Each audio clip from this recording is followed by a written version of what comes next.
জাতীয় নাগরিক কমিটি ও বৈষম্য বিরোধী ছাত্র আন্দোলনের উদ্যোগে আগামী কয়েকদিনের মধ্যেই আত্মপ্রকাশ হতে যাচ্ছে নতুন রাজনৈতিক দল। নতুন এই দলের শীর্ষ ৬টি পদে কারা আসছেন তা অনেকটাই চূড়ান্ত হয়েছে। বাংলাদেশের অফলাইনে মূলত জুলাই গণ অভ্যুত্থানের সময় সামনের সারিতে থাকা ছাত্র নেতারাই নতুন রাজনৈতিক দলের শীর্ষ পদগুলোতে আসছেন। নতুন এই দলের আহ্বায়ক পদে থাকছেন নাহিদ ইসলাম, এমনটাই শোনা যাচ্ছে। দলের দায়িত্ব নিতে যে কোনো সময় অন্তর্বর্তী সরকারের উপদেষ্টা পদ থেকে পদত্যাগ করতে পারেন তিনি। সরকার পদত্যাগ করার পরেই হয়তো এই বিষয়ে মন্তব্য করা যাবে। পরের অবস্থান অর্থাৎ সদস্য সচিব হিসেবে আক্তার হোসেনের নাম অনেকটাই চূড়ান্ত। এছাড়া দলের মুখ্য সংগঠক ও মুখপাত্র পদে দেখা যেতে পারে সার্জিস আলম ও হাসনাত আব্দুল্লাহকে।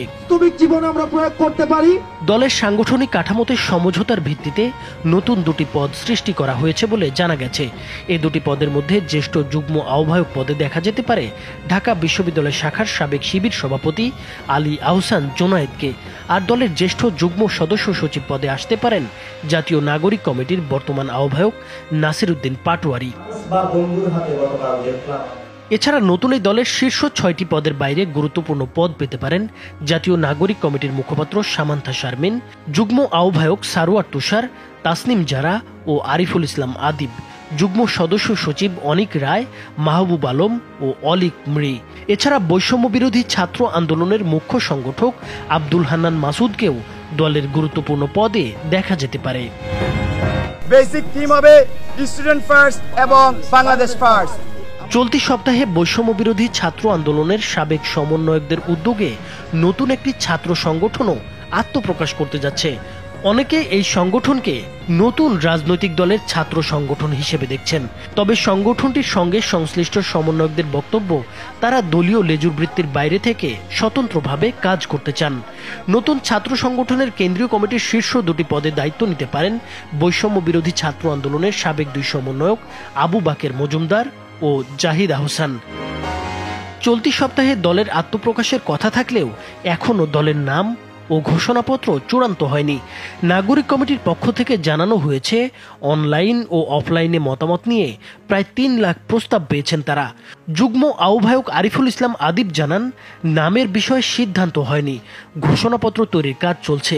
আলোচনায় থাকা নামগুলোর মধ্যে রয়েছে বিপ্লবী পার্টি, জনতা পার্টি, ছাত্র জনতা আন্দোলন, জাস্টিস পার্টি ও ইনসাফ পার্টি।